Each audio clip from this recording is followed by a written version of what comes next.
CEM-vivant.com pour mieux vivre avec les ondes électromagnétiques de notre quotidien. Présente Sud Radio, la santé demain, Gilles Goncalves. Bonjour et bienvenue sur Sud Radio dans l'émission La Santé Demain, une émission qui donne la parole aux acteurs de la santé, de la médecine en général et de la santé au naturel en particulier. Aujourd'hui, nous allons parler nutrition, activité physique et pour cela, j'ai le plaisir d'accueillir Denis Richer. Denis Richer, vous êtes physiologiste, docteur en nutrition humaine, enseignant, consultant, auteur de plus de 14 livres comme par exemple « Comment le microbiote gouverne notre cerveau » ou encore « Ces aliments qui nous veulent du bien ». Vous êtes co-auteur également de 5 livres, la liste est longue. Vous avez publié dans les revues scientifiques. Vous êtes spécialiste des troubles fonctionnels liés au système immunitaire, à la sphère digestive et au système nerveux. Vous êtes consultant pour tout public évidemment et principalement pour les sportifs de haut niveau. Cofondateur de la micronutrition en tant que discipline médicale avec le docteur Chausse et le professeur Coudron. Vous avez supervisé en biologie et micronutrition l'équipe du 15 de France entre 2003 et 2007, des équipes cyclistes professionnels, beaucoup d'autres équipes qu'on ne va pas évoquer, ou celle du football, la plus connue, c'est Chelsea par exemple. Bonjour Denis Richer, quel curriculum ? Bonjour Gilles, quand on a une vie suffisamment longue, les étals finissent par se remplir et les étagères sont bien fournies. Alors vos étagères sont extrêmement bien fournies. Alors d'après vous Denis, quel est l'état général de la nutrition en France ?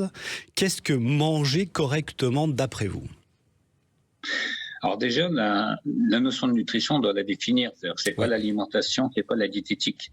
La nutrition, c'est une science qui décrit le rôle des aliments, leur rôle énergétique sur lequel tout le monde s'entend, les rôles fonctionnels, mais aussi il y a un rôle social. Et on ne peut pas faire l'état des lieux de la nutrition sans faire l'état des lieux de l'alimentation, du contexte sociologique. À savoir que si on me demande comment fonctionne la nutrition aujourd'hui, c'est un peu comme si on me demandait quelle est l'opinion politique du français. C'est très diversifié. Il y a des constantes. Il y a quand même 59% de l'ensemble du commerce alimentaire qui se fait en grande surface. 40% de l'apport énergétique moyen assuré par des aliments ultra transformés qui n'hésitent pas d'ailleurs à grand patage de pub à appeler de nouveaux consommateurs. Mais aussi 15% des Français qui sont sous le seuil de pauvreté. Donc ça conditionne déjà les choix alimentaires et l'approche de leur alimentation par les Français. À ceci s'ajoute l'absence d'éducation nutritionnelle. C'est quelqu'un aujourd'hui qui me dit « je voudrais savoir comment bien manger ». Il n'a eu aucun enseignement qui lui a été apporté dans le cadre de l'école ou autre. Et donc forcément, on est dans à part la pyramide nutritionnelle qu'on apprend à l'école. Qu'on apprend ou qu'on n'apprend pas, mais qui est, on va dire, une normalisation orthodoxe de comment manger pour respecter les règles des experts. Et c'est pas comme ça qu'il faut aborder les choses. Ce qui devient intéressant pour les gens, et c'est comme ça que j'aime le voir, c'est de dire tout ce qui est dans notre assiette apporte les molécules qui sont dans notre corps et forcément, plus on est éloigné de la couverture de nos besoins, plus on a de problèmes qui apparaissent. Et l'objectif, finalement, c'est de comprendre dans quelle mesure les symptômes dont on souffre résultent de choix alimentaires qui ne sont pas adaptés sans qu'on soit forcément conscient de ça. Parce que bien évidemment, quand on observe les choix alimentaires de beaucoup de Français puis qu'on a en parallèle le nombre de médicaments qu'ils sont obligés de prendre pour aller bien, on voit bien qu'il y a un hiatus. Il y a un gros problème, effectivement, oui.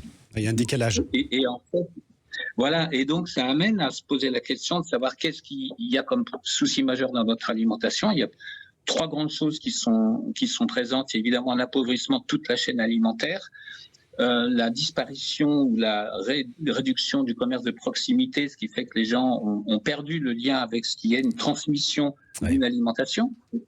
Et puis la 3e chose, c'est la diminution des apports globaux, parce que paradoxalement, alors qu'on vit dans un monde où l'obésité évolue, les apports énergétiques moyens sont inférieurs aux recommandations des experts, ce qui amène à ce que l'apport étant moindre, il y ait des déficits beaucoup plus importants qui apparaissent. Et ces déficits, on s'y est intéressé dans le domaine de la micronutrition, mais on s'est rendu compte que toutes ces petites molécules qu'on tenait pour négligeables, le fer, le magnésium, les vitamines, exercent des fonctions extrêmement importantes pour notre organisme et conditionnent beaucoup de fonctions.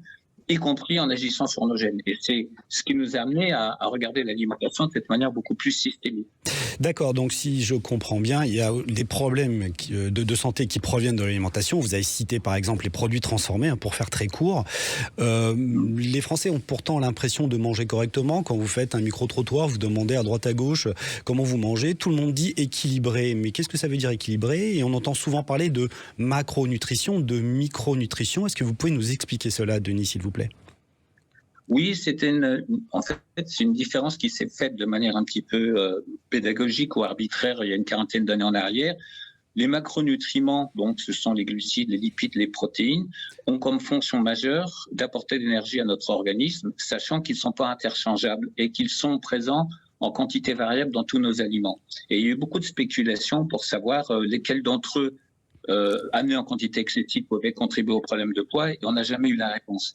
Les micronutriments sont des molécules pas de rôle énergétique, mais qui sont déterminants pour le bon déroulement de fonctions, que ce soit au niveau immunitaire, au niveau cérébral ou autre. C'est les vitamines, c'est les minéraux, ce qu'on appelle aussi les oligo-éléments.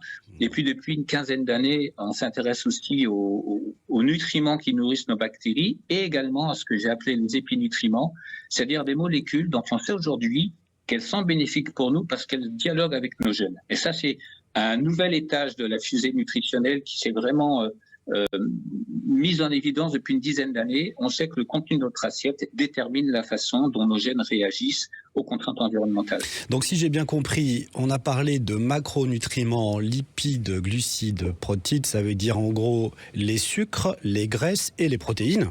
Et vous parlez aussi d'épinutrition, donc quelque chose de beaucoup plus spécifique et plus technique. Vous pouvez nous développer ce sujet-là, s'il vous plaît? Oui.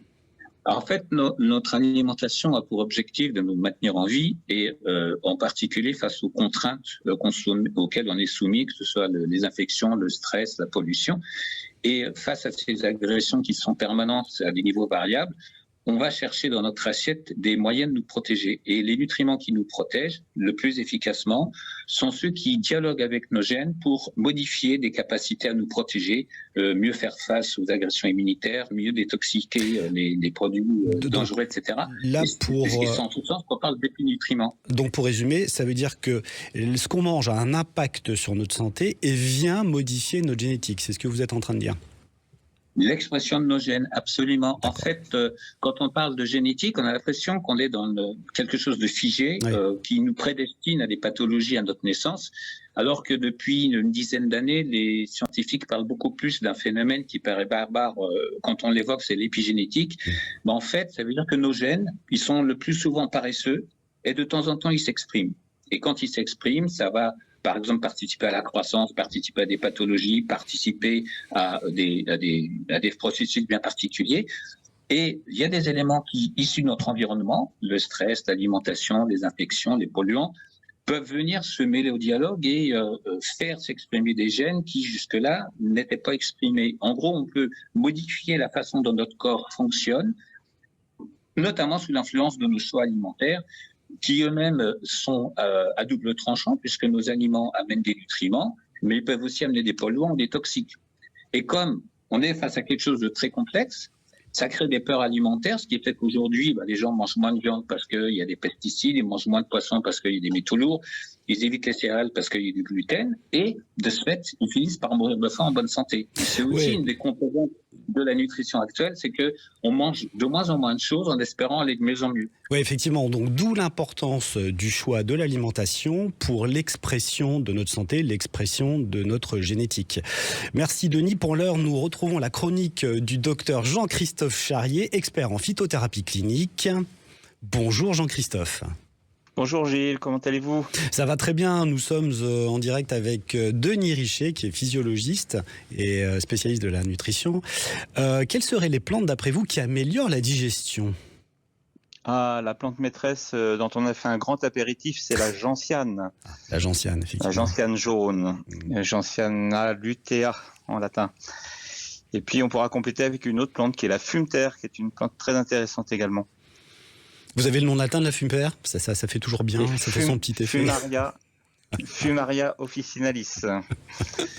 Merci. Racontez-nous. Voilà, pas fumer la terre ce soir. Donc la gentiane, j'adore la gentiane parce que c'est vraiment une plante apéritif au sens premier du terme. C'est une plante qui ouvre l'appétit et qui améliore la digestibilité. C'est une plante qui, lorsqu'on a son goût d'amertume sur la langue, va stimuler les papilles linguales, qui va réveiller plein de réflexes physiologiques dans notre corps et ponctuellement augmenter l'acidité dans l'estomac, ce qui va nous ouvrir l'appétit. Et puis quand cette plante arrive au niveau de l'estomac, elle va faire tout l'inverse, c'est-à-dire qu'elle va réguler dans le sens de la frénation cette sécrétion d'acidité pour vraiment la calibrer exactement à l'aliment qui va venir être digéré par la suite. Et puis, cette plante, elle va passer dans le sang. Et une fois dans le sang, elle va nous réguler tout le système neurovégétatif qui gère cette digestion. D'accord, le système neurovégétatif, c'est le système automatique qui s'occupe tout seul de la digestion. C'est ça ? Voilà, ce système nerveux qui fonctionne sans la pensée, celui qui fonctionne quand on est en état coma, par exemple, à l'hôpital. Le cœur continue à battre, les poumons continuent à respirer, le ventre continue son travail digestif, les reins continuent leur travail de filtration. Et tout ça, c'est géré par ce système nerveux végétatif. Parfait. Donc ensuite, vous nous évoquiez la fumeterre, c'est ça ? Oui, la fumeterre, qui est une plante très intéressante pour les gens qui sont très stressés, qui ont souvent mal au ventre ou qui disent qu'ils ont une digestion lente et qui ont l'impression que le repas va rester très très très longtemps dans le ventre. En fait, cette plante, elle va ouvrir un petit robinet qui s'appelle le sphincter de Oddi. Sphincter, c'est un muscle circulaire, en fait, comme la pupille. Et ce petit robinet, il calibre la sécrétion, enfin la sortie, l'excrétion exactement de la bile et de tout ce qui est produit par le pancréas. Et le pancréas produit plein d'enzymes qui vont améliorer la digestion, mais aussi 2 litres de bicarbonate tous les jours pour venir tamponner l'acidité de notre estomac. D'accord, vous voulez dire que ce petit sphincter, en fait, fait la pluie et le beau temps sur les différents enzymes digestifs qui proviennent et du pancréas et de la vésicule biliaire, c'est ça ? D'où l'importance d'avoir ce sphincter, entre guillemets, en bon état. Voilà, dans un bon tonus et qui réponde bien aux besoins du moment et qui ne soit pas dans une tétanie comme une crampe et ne pas pouvoir répondre aux besoins du moment digestif. C'est en ça que la fumeterre est très très intéressante. C'est une plante qu'on ne prend pas le matin, c'est une plante qu'on prendra plutôt à la fin du repas du midi et à la fin du repas du soir. D'accord, merci beaucoup Jean-Christophe Charrier pour ces explications extrêmement importantes sur ces 2 plantes concernant l'appareil digestif et l'amélioration de la digestion. On vous retrouve sur iempi.fr. À très bientôt. CEM-vivant.com pour mieux vivre avec les ondes électromagnétiques de notre quotidien. Présente Sud Radio, la santé demain, Gilles Goncalves. Nous sommes de retour avec Denis Richer, physiologiste et docteur en nutrition humaine. Denis, j'aimerais vous poser la question suivante. Quel est votre regard sur les différents régimes en vogue, par exemple FODMAPs, vegan, cétogène ? Ok. Alors il y a plusieurs manières de regarder ça. La première, de manière un peu distanciée, c'est de considérer qu'on est des omnivores, que notre capital génétique s'est constitué, nos adaptations sont constituées dans ce contexte-là, et que nos bactéries qui peuplent notre intestin sont toutes également friandes d'aliments différents. Donc la diversification qui a été mise en avant quand on parlait du régime crétois, qui est toujours en vigueur aujourd'hui, c'est celle qui nous donne le plus de chances de manquer du moins de choses possible. Et qu'à partir du moment où on pense que des aliments sont responsables de nos problèmes de santé et qu'on commence à en supprimer pour aller mieux, ça devient un petit peu compliqué. C'est comme si vous faisiez la guerre et que vous aviez décidé de restreindre le budget de l'armée parce que ça coûtait trop cher. Et donc, ça, c'est le premier niveau. Deuxième niveau, c'est que face aux angoisses qui montent de plus en plus face à l'évolution du monde, le stress que ça suscite amène à chercher des solutions toutes faites, des solutions un petit peu rapides qui sortent du chapeau et qui se succèdent les unes les autres avec une espérance de vie assez faible. Donc, le régime FODMAP, c'est un régime qui vise à éviter le symptôme et non à régler le symptôme. Le régime vegan, le régime cétogène, il faut plus les voir comme des témoignages sociologiques des peurs des populations que comme des réponses sérieuses à d'authentiques problèmes nutritionnels qu'ils pourraient régler. D'accord, donc peut-on encore envisager de manger de tout ? Parce que vous avez décrit tout à l'heure le régime crétois, est-ce que vous pouvez nous en dire plus ? Oui, c'est un régime qui a été découvert en fait lors des travaux menés dans les années 70 qui visaient à mettre en perspective des modes de vie des populations, leurs espérances de vie et leur mortalité. Et le régime crétois avait été identifié au même titre que le régime d'Okinawa, par exemple, comme étant spécifique aux populations qui avaient des santé optimales, on va dire. Beaucoup de végétaux, beaucoup d'oméga 3, pas forcément beaucoup de produits animaux, pas d'éviction particulière et surtout très peu d'aliments ultra transformés. Mais on ne peut pas dissocier le rôle de l'alimentation de la notion de besoin, c'est-à-dire que c'est des modes de vie ou également un niveau d'activité physique et un niveau de stress qui sont compatibles parce qu'aujourd'hui, les gens bougent peu, donc comme ils bougent peu, ils disent que leurs besoins sont plus faibles et en mangeant moins, ils créent des déficits qui aggravent les conséquences de la sédentarité. C'est-à-dire qu'on ne peut pas faire 3 colonnes indépendantes avec le stress d'un côté, l'alimentation de l'autre et l'activité physique dans une 3e colonne. C'est la combinaison de ces ensembles d'éléments qu'il faut considérer. C'est-à-dire quelqu'un qui veut restreindre son alimentation pour être en bonne santé, eh bien, il est toujours plus facile de le conseiller de bouger plus et de limiter que de manger moins parce que quand on a un regard de nutritionniste, on regarde la notion de déficit, on peut être un peu catastrophé des tendances actuelles que l'on voit arriver, le jeûne intermittent ou ce genre d'approche. Moi, j'ai tout coutume de dire que si avec 3 repas par jour, on a des déficits, avec 2, il y a peu de chances qu'on n'en ait pas. D'accord, effectivement, ça soulève beaucoup de questions parce que à l'arrivée du printemps, de l'été, par exemple, beaucoup de personnes se mettent au régime pour avoir un summer body, c'est-à-dire un physique potable sur les plages. Et là, je pense que ce que vous décrivez correspond complètement à la restriction d'aliments qui va avec ce genre de façon de penser. Oui, parce que la première question qu'on doit se poser, c'est qu'est-ce qui fait qu'il y a une espèce de fatalisme à la prise de poids en période hivernale et qu'est-ce qu'on peut faire pour éviter ça? Et moi, ce que je dis parfois aux gens, si vous avez vraiment du mal à pouvoir rentrer dans votre maillot de bain, il reste toujours une option, c'est de partir à la montagne. C'est-à-dire qu'à un moment donné, je le dis d'un ton un petit peu distancié, mais encore une fois, les choix alimentaires qui vont être mis en œuvre pour pratiquer cette restriction sont pas forcément ceux qui sont les plus pertinents. C'est-à-dire que les gens vont faire un peu en fonction de ce qu'ils entendent. Alors on va diaboliser les sucres, on va diaboliser les graisses, on va diaboliser la viande, on va mettre en avant des notions de toxines ou autres, et c'est pas le sujet. Le sujet, c'est de comprendre qu'est-ce qui conduit les gens à ces adaptations de ces prises de poids. Mais si je comprends bien, en fait, vous prenez plus manger normalement, sans restriction, mais bouger plus.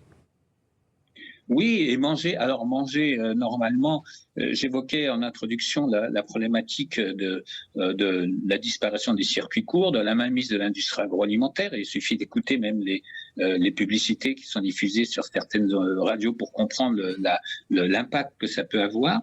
La problématique du coût des aliments qui sont bons pour la santé, c'est-à-dire qu'il y a un Américain, le professeur Adam Dronowski, qui expliquait que la consommation de fruits et légumes est directement corrélée au niveau de vie. Donc, à partir du moment où on a 15 millions de Français qui sont sous le seuil de pauvreté, quand on leur dit pour votre santé, mangez des fruits et des légumes, on oublie juste de leur dire comment vous pouvez y arriver. Ouais. Donc, c'est circuit court, bio quand c'est possible, avec une activité optimale, et puis surtout en faisant en sorte que si on évalue qu'il y a des déficits ou des problèmes de santé, c'est là que les compléments s'ajoutent, mais les compléments complètent, ils ne remplacent pas. Et quand aujourd'hui, on voit des franges de population opter pour des régimes très restrictifs et avaler des tombereaux de compléments alimentaires à côté, on prend les choses à l'envers. C'est pas comme ça qu'il faut considérer. Et autre chose, même s'il y a des polluants, des toxiques ou autres dans notre alimentation, tout ça c'est connu depuis des années. Il y a un principe en physiologie qui s'appelle l'hormèse, qui veut dire que quand on est soumis à un certain niveau d'agression, on développe notre capacité à mieux y faire face, à condition que notre organisme dispose de tout ce dont il a besoin. Je veux dire par là que même si on mange du poisson 2 fois par semaine, on avale des métaux lourds, mais on développe nos capacités à gérer la présence de ces métaux lourds. Si on avale de la viande 3 fois par semaine et qu'il y a des pesticides, les nutriments amenés par la viande nous aident mieux à faire face à la présence de ces pesticides. C'est-à-dire que quand il y a des recommandations qui disent du poisson 2 fois par semaine, ce n'est pas tous les jours, viande 3 fois par semaine, c'est pas tous les jours, mais ceux qui vont aller au-delà en proposant la suppression de catégories d'aliments au prétexte justifié de la présence de toxiques, ils nous amènent à cette situation où on meurt de faim en bonne santé et où les populations sont globalement vulnérables. D'accord, vous pouvez nous emmener sur la pertinence des concepts d'aliments toxiques, on entend souvent parler de ça, ou d'aliments inflammatoires? Alors, aliment toxique, évidemment, tout aliment peut être potentiellement toxique. J'ai fait de la toxicologie à l'époque à Jussieu et c'était directement du producteur au consommateur. Avec l'amiante, on avait les travaux pratiques directement pendant les cours. Et ce que je veux dire par là, c'est que la notion de toxique renvoie à des produits médicamenteux, des pesticides, des contaminants, des polluants. Ça, c'est avéré. Donc, un aliment en tant que tel qui amène des nutriments n'est pas par sa composition nutritionnelle toxique. Bon, c'est plus une pensée. La notion d'alimentation inflammatoire sous-entendrait que certains aliments sont responsables de situations chroniques, alors que le seul élément qui est tangible aujourd'hui, c'est que dans les choix des graisses qui sont dans notre assiette, certaines favorisent le contrôle de l'inflammation, d'autres au contraire empêchent ce contrôle. C'est le fameux histoire oméga 3, oméga 6.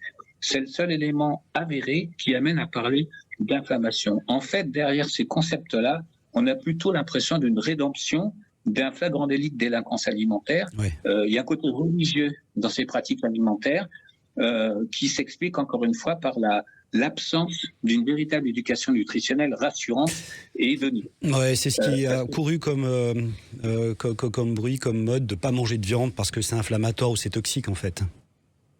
Ouais, mais moi, mon prof de nutrition, l'un de mes profs de nutrition à Jussieu, c'était le professeur Henri Dupin qui avait bossé 25 ans en Afrique.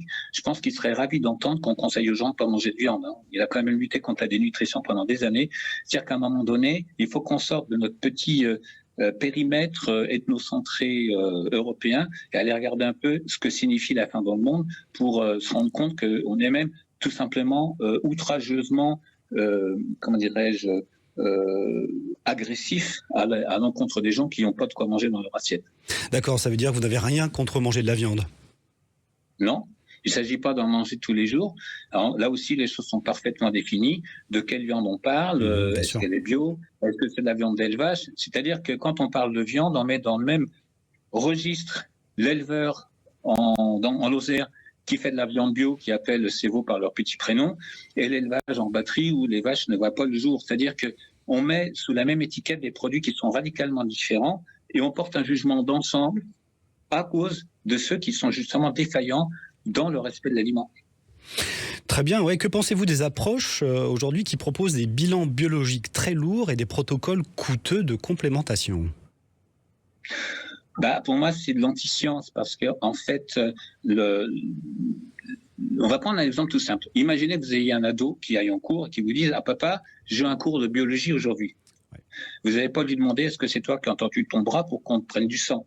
C'est-à-dire que la biologie, c'est la science du vivant qui s'exprime par les symptômes et éventuellement, quand ceux-ci ne sont pas suffisamment explicites, par de la biologie. Mais la biologie doit être extrêmement ciblée puisque les prises de sang ou d'urine ou de salive, et je connais bien le sujet puisque j'étais expert sur ces questions-là, visent à répondre précisément à des questions auxquelles on n'a pas de solution simplement à travers l'analyse alimentaire ou à travers la clinique. Donc un bilan doit être restreint et une complémentation doit répondre à des objectifs ciblés. C'est-à-dire qu'une approche systémique, c'est pas celle où on développe le produit pour le cerveau, pour l'intestin, pour les articulations, pour le nez, etc.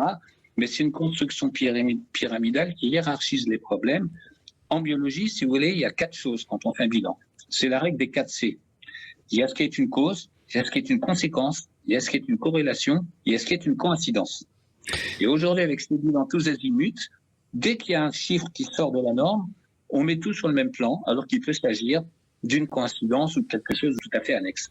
Merci beaucoup Denis Richer pour ces éclaircissements ô combien fondamentaux. Vous consultez par visioconférence. On peut vous retrouver sur votre site denisricher.ch. Quant à nous, chers auditeurs, rendez-vous dimanche prochain à 15h30. En attendant, restez en forme.